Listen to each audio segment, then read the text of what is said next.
Caros alunos do primeiro ano da Faculdade de Direito de Franca, estamos aqui para mais essa videoaula da disciplina de Ciência Econômica e Política, ainda estudando a unidade 2, que trata de Direito Econômico. Nesta aula nós faremos uma esquematização entre mercados e atuação do Estado. Mercados e atuação do Estado. Nós vamos ver que nós temos basicamente 3 categorias de produtos. E para cada categoria dessa merece uma atuação diferenciada por parte do Estado. Vamos ver os conceitos de concorrência perfeita e concorrência imperfeita, que se divide, concorrência imperfeita, entre concorrência monopolística e monopólios naturais. Primeiramente, concorrência perfeita. Concorrência perfeita é quando nenhuma empresa ou consumidor detém o poder suficiente para influenciar o preço de mercado. Concorrência perfeita ocorre quando o mercado é composto por um grande número de vendedor, um grande número de comprador e os produtos são homogêneos, praticamente iguais. Não existe barreira à entrada do produto no mercado, vamos imaginar uma importação, não existe qualquer dificuldade. E nesse tipo de concorrência, para esse tipo de produto, os preços são formados somente segundo a correlação da oferta e da procura. O exemplo disso são os produtos agrícolas, hortifrutis granjeiros, entre outros. Vamos dar o exemplo do tomate. O tomate. Grande número de produtores, grande número de consumidores. O produto é homogêneo, tomate é tomate. Então, o que faria alguém comprar um tomate de um fornecedor que quisesse um preço diferenciado? Você compra de outro, tem tanta gente vendendo, então se alguém quiser praticar um preço além do preço de mercado, da oferta e da procura, ele não vai conseguir vender. Se você quiser comprar abaixo do preço de mercado, você também não vai conseguir comprar, porque tem um monte de gente comprando.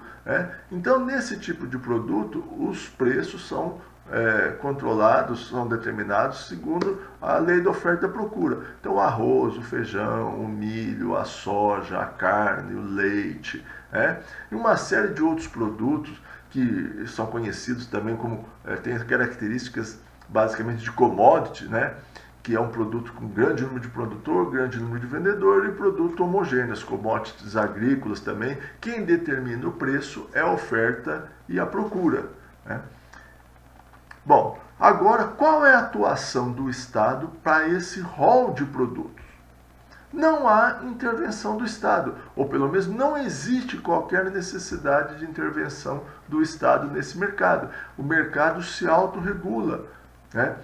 Pode deixar a chamada mão invisível da concorrência, a mão invisível do mercado, que trará, vai regular esse mercado. Se o preço se subir demais, logicamente o consumidor vai consumir menos, o produtor vai produzir mais e o preço vai baixar. Vamos imaginar uma situação oposta, também é verdadeiramente... ocorre a mesma coisa. Vamos imaginar que o preço caia muito. Os produtores vão produzir menos, os consumidores vão consumir mais e, logicamente, haverá um equilíbrio. O preço voltará a ser um preço justo, não haverá escassez de produto, não haverá lucro exorbitante, não haverá sobra de produto. Então, o próprio mercado trata de regular esse tipo de mercado. Esse tipo de produto. São chamados produtos de concorrência perfeita. Bom, agora temos os chamados produtos de concorrência imperfeita. Imperfeito, o próprio nome já está falando. Alguém tem condições de influenciar o preço de mercado. O preço não é determinado pela lei da oferta e da procura. Única e exclusivamente. A lei da oferta e procura até exerce uma influência, mas os preços não são determinados única e exclusivamente pelo mercado. São produtos que não são homogêneos, quer dizer, existe diferenciação do produto. Você não tem um grande número de produtores e em alguns casos, pode não haver grande número de compradores. Então, existem imperfeições nesse mercado. Né? Existem imperfeições. Bom, esse mercado, essa concorrência imperfeita, ela se divide entre concorrência monopolística e os monopólios propriamente ditos. Né? Então, a concorrência imperfeita, concorrência monopolística e monopólios. Vamos falar primeiro da chamada concorrência monopolística. É uma situação que fica entre a concorrência perfeita e os monopólios, os oligopólios propriamente dito. É a maioria das situações. Todos os demais bens de consumo, duráveis, não duráveis, automóveis, eletrodomésticos, roupas, calçados, utensílios, muito embora exista concorrência, existe a possibilidade de alguma empresa manipular o preço ou abusar do preço em detrimento da concorrência. Então, pneus, existe concorrência? Pneus, existe. Existe concorrência, existem vários fornecedores fabricantes de pneus, mas são poucos. A possibilidade desses poucos fornecedores praticarem um abuso, ou através de um cartel, ou num oligopólio, ou fazendo uma fusão, é enorme. Existe a possibilidade. Existe concorrência no mercado de veículos? Existe. Mas existe a possibilidade de eles se unirem e praticarem um preço mais de monopólio? Existe. E vários outros produtos. A maioria dos outros produtos. Por quê? Porque não existe grande número de produtores. Não é um produto homogêneo. E em alguns casos não existe um grande número de compradores. Então, nesse caso, existe concorrência, mas poderá ocorrer abusos. Então, qual que é o papel do Estado para esse tipo essa categoria de produto? A atuação do Estado, lembrando que ele deve sempre zelar pela livre concorrência, que haja concorrência, para não prejudicar o mercado, não prejudicar o consumidor. Então ele tem que zelar pela livre concorrência. Como pode haver abuso? Para isso ele tem uma legislação específica. Ele criou a chamada Lei Antitrust, que é de 94, modificado em 2011, que qualquer abuso poderá ser punido pela lei antitrust, seria um crime contra a ordem econômica. E criou também o chamado Sistema Brasileiro de Defesa da Concorrência, que é composto por 3 órgãos: a Secretaria de Acompanhamento Econômico, ligada ao Ministério da Fazenda, a Secretaria de Direito Econômico, ligada ao Ministério da Justiça, e o Conselho Administrativo de Defesa Econômica, o CAD, que a gente ouve falar mais vezes, que é uma autarquia vinculada ao Ministério da Justiça. Para que serve todo esse sistema, toda essa legislação e todo esse sistema? Para coibir abusos. Então, se em determinado momento observar-se que várias empresas cartelizaram o preço de um produto, cabe ao Estado, através da legislação, através desse sistema, coibir, não permitir. Vamos imaginar que 2 grandes empresas queiram se unir, e aí haveria um prejuízo para a concorrência. Antes disso, ela tem que submeter esse processo de fusão ao CAD para falar pode ou não pode. O objetivo é o seguinte: tem que haver concorrência, porque se não houver concorrência, vai haver um prejuízo para todos nós consumidores. Então, como o Estado tem que zelar pela concorrência e não pode simplesmente virar as costas, porque existe a possibilidade de manipulação, ele tem uma legislação e tem uma atuação diferenciada nesse rol, essa categoria de produtos que são a concorrência monopolística. E agora nós temos uma terceira situação. Essa terceira categoria são aquela categoria dos chamados monopólios, monopólios naturais, que não existe possibilidade de concorrência. Por exemplo, energia elétrica, não existe possibilidade de concorrência energia elétrica. Não tem como você esticar um fio até outro estado ou até outra empresa para comprar energia elétrica. Você está vinculado àquela empresa. Não existe concorrência. Não existe concorrência no transporte urbano. Se tem uma única empresa, é uma única empresa. A mesma coisa de saneamento. Não existe condições de você comprar aquele serviço de uma outra empresa. Não existe concorrência. E nesse caso, como que o Estado vai fazer? Como que o Estado vai fazer no caso de um monopólio natural? Não pode simplesmente deixar a empresa totalmente livre. Não existe possibilidade de concorrência. Então, para isso, ele criou a figura das chamadas agências reguladoras de serviços públicos, que nós vimos na aula passada. Essa vai ser a atuação do Estado.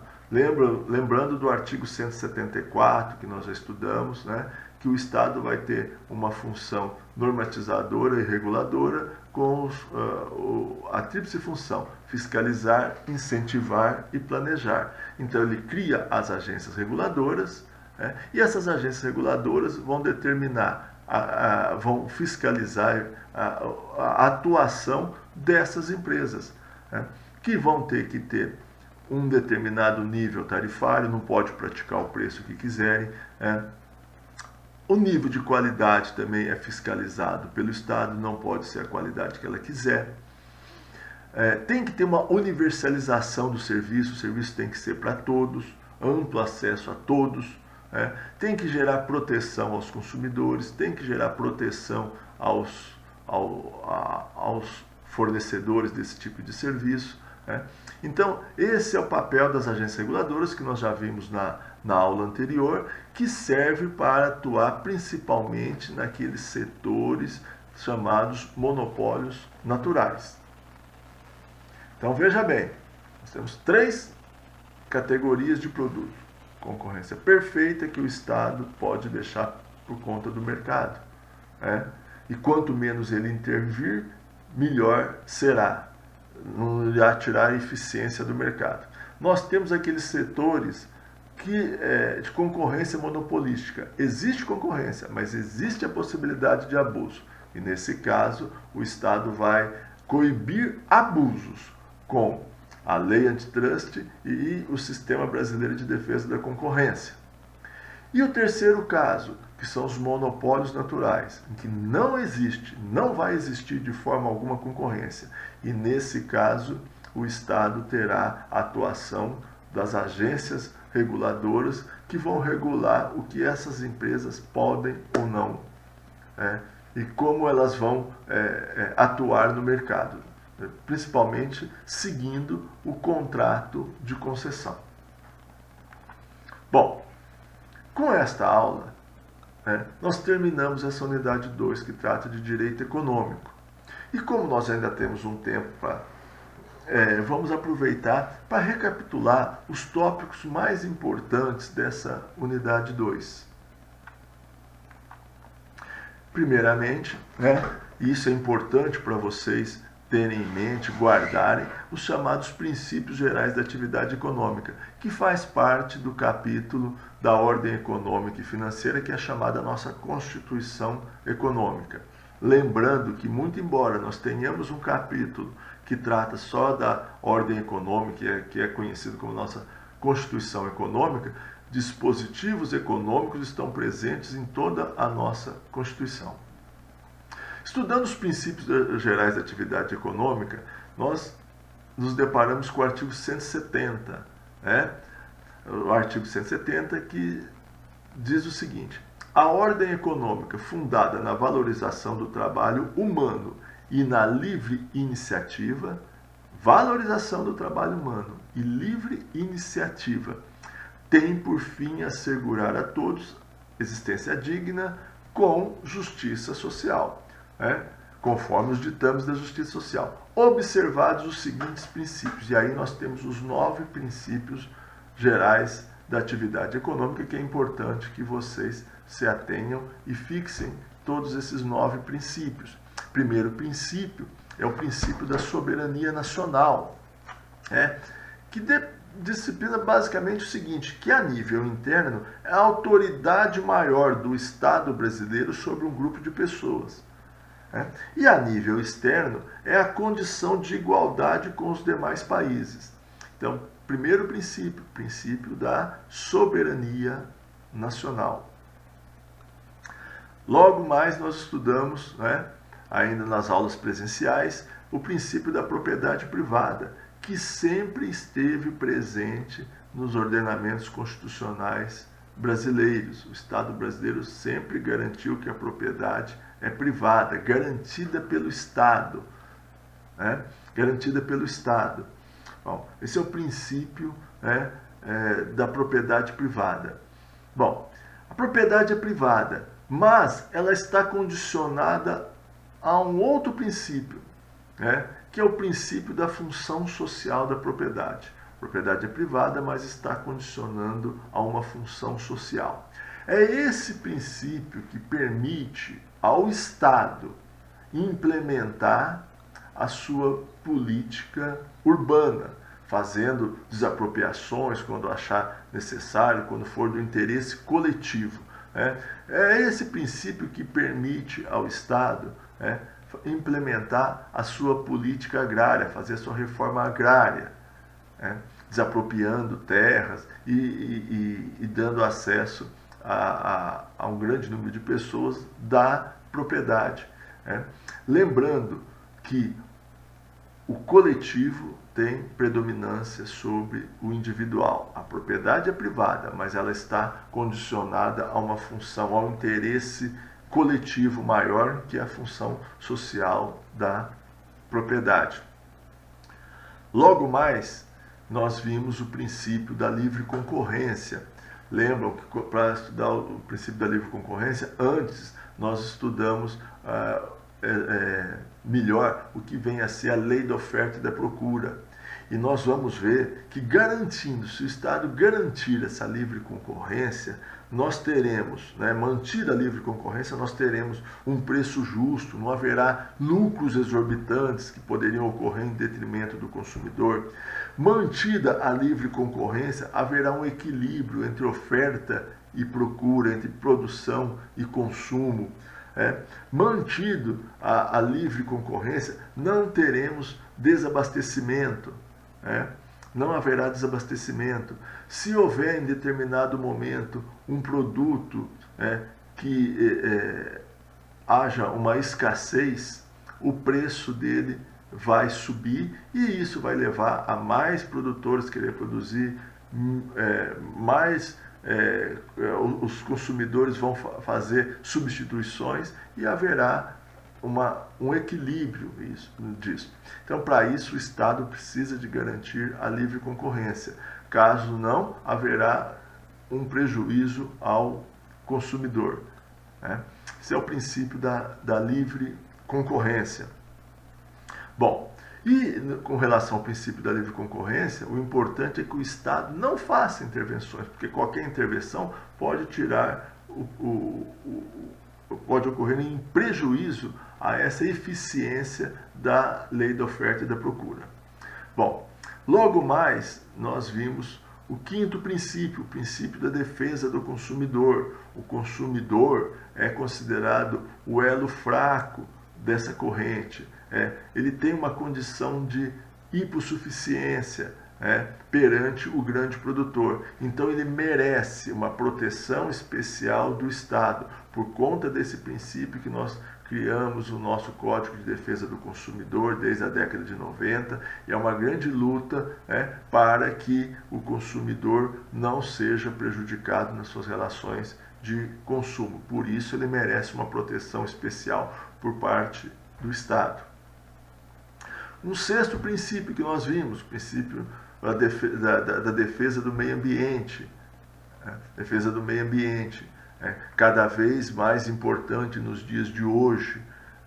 Preservar a natureza, preservar os recursos, não só para a nossa geração, como para gerações futuras. Por conta disso, tem uma ampla legislação aprovada. Nós temos um código ambiental relativamente novo aqui no Brasil, já existia, mas ele foi modificado ultimamente.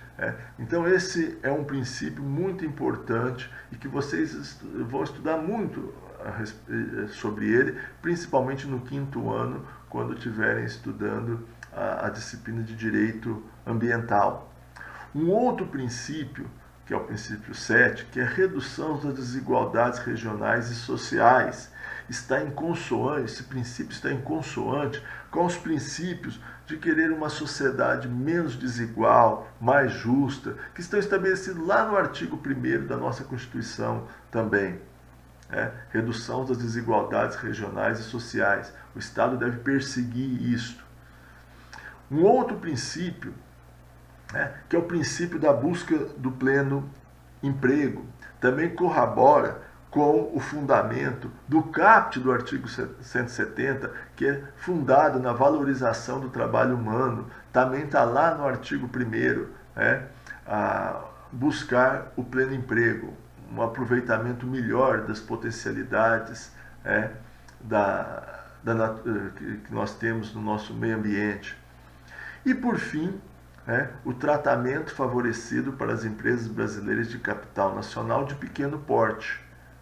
Princípio do tratamento favorecido para as empresas de pequeno porte, principalmente nesse mundo globalizado de grandes empresas, de grandes corporações, de grandes economias de escala, a pequena empresa fica muito prejudicada.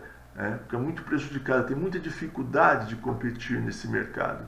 Então, o legislador entendeu que cabe ao Estado dispensar a essas empresas um tratamento jurídico diferenciado.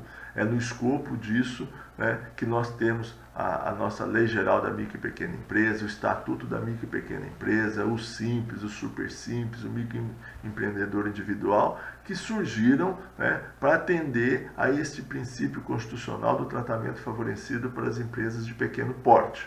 Esses são os 9 princípios que são importantes para vocês fixarem e carregarem com vocês durante toda essa jornada jurídica que vocês terão pela frente. Seguindo, nós abordamos um pouco do papel do Estado na ordem econômica. E aí vimos o artigo 173, que foi uma modificação importante que houve na Constituição de 88, e que disciplina o seguinte: ressalvados os casos previstos nessa Constituição, a exploração direta de atividade econômica pelo Estado só será permitida quando necessária aos imperativos da segurança nacional ou a relevante interesse coletivo, conforme definidos em lei. Basicamente, o objetivo é o seguinte: afastar o Estado de sua atuação como empresário. Não é mais função do Estado exploração direta da atividade econômica. Isso está de acordo com o princípio da livre concorrência. Quem vai concorrer são as empresas. O Estado não vai atuar diretamente, não vai explorar diretamente a atividade econômica pelo Estado, até mesmo porque ele não vai concorrer com o particular. Isso é uma grande modificação em relação ao que existia nas constituições anteriores, em que era facultado ao Estado intervir diretamente e o monopólio. Então, a partir da Constituição de 88, o Estado não tem mais esse poder. Não é mais papel do Estado explorar diretamente a atividade econômica. Bom, se não é mais dever do Estado explorar a atividade econômica, foi estabelecido o artigo 174, que o Estado não vai deixar simplesmente tudo por conta do mercado. Ele vai ter uma exploração indireta, uma intervenção indireta. Vai ter um papel diferenciado. Isso está estabelecido no artigo 174. Então lá, o Estado vai ter um papel como agente normativo e regulador. Ele vai ser o árbitro de tudo o que as empresas privadas vão fazer. E ele vai exercer, na forma da lei, as funções de fiscalização, incentivo e planejamento. Mas não mais investir e atuar. Ele vai fiscalizar, incentivar e planejar. Ele vai fazer as normas, ele vai regular. Isso é a chamada intervenção indireta do Estado na economia. Artigo 174. E outro artigo importante que nós vimos, né, é o artigo 175, que trata basicamente do seguinte, que determina que a prestação de serviços públicos é incumbência do Estado, que ele vai poder fazer tanto diretamente ou sob o regime de concessão ou permissão, sempre através de licitação. Então, é incumbência do Estado a prestação de serviços públicos. Se ele fizer por regime indiretamente, ele vai refazer por regime de concessão e permissão. E nesse caso, ele vai ter que monitorar esse serviço, utilizando basicamente do que está previsto no artigo 174. Então, isso é o que está previsto no artigo 175. Então, com isso, nós encerramos esta unidade 2, que fez essa abordagem, essa pequena abordagem de direito econômico. Eu gostaria de agradecer a atenção de todos. Até a próxima aula. E quero informar a todos que todo o material dessa aula, como a videoaula e os slides, serão, além de postados no portal da faculdade, serão postados no nosso grupo do Facebook. Lembram aquele grupo Ciência Econômica e Política FDF? E lá vocês poderão assistir a hora que vocês quiserem e poderão também postar nos comentários as dúvidas que tiverem e que eu vou tentar responder posteriormente.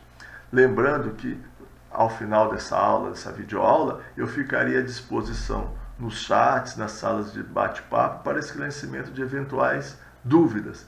Consultem os horários programados pela faculdade, não só dessa aula, como das próximas aulas que nós teremos adiante. Quero também informar a todos que, fugindo da nossa programação, do nosso plano de ensino, nós iremos alternar a ordem das unidades que nós ministraremos a seguir.